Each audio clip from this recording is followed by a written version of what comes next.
जिल्ह्याला जागतिक नकाशावर स्थान मिळवून देण्यासाठी शासन कटिबद्ध आहे।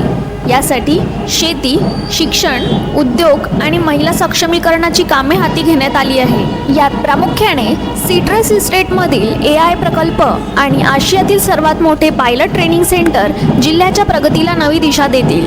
शासन शेतकरी, महिला, युवा आणि ज्येष्ठ नागरिकांच्या सर्वांगीण विकासासाठी विविध योजना राबवित असून प्रगत तंत्रज्ञानाने जिल्ह्याच्या औद्योगिक विकासाला चालना देण्यात येणार आहे, असे प्रतिपादन शालेय शिक्षण मंत्री दादाजी भुसे यांनी केले।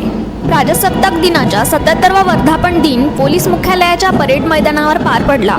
यावेळी त्यांनी जिल्ह्याच्या कृषी, शिक्षण, औद्योगिक, शैक्षणिक आणि पर्यटन क्षेत्रातील प्रगतीचा आलेख मांडला।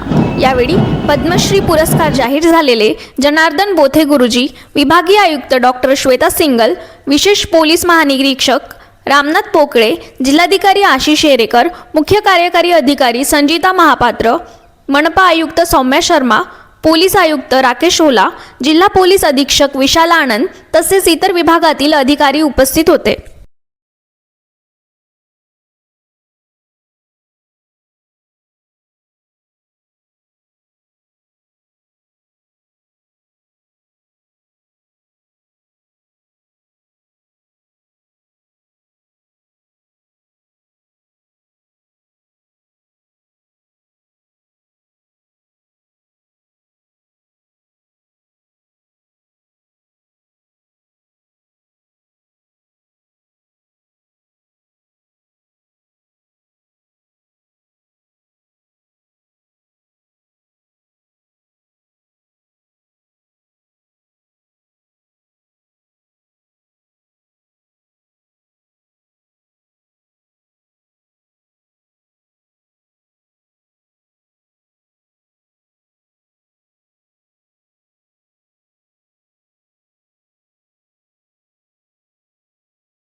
सर्वांना माझा सस्नेह नमस्कार।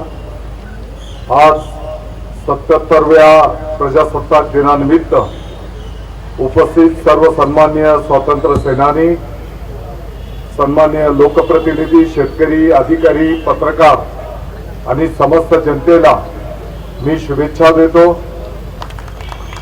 राज्य शासनाची शेतकरी, महिला, युवा आणि ज्येष्ठ नागरिक ही प्राथमिकता राहिलेली आहे। शेतकरी हा देशाचा कणा आहे। त्यामुळे गेल्या खरीप हंगामात नैसर्गिक आपत्तीमुळे अरिष्ट ओढवलेल्या शेतकऱ्यांना नुकसान भरपाईपोटी 1480 कोटी रुपयांची मदत थेट शेतकऱ्यांच्या खात्यात जमा केली आहे।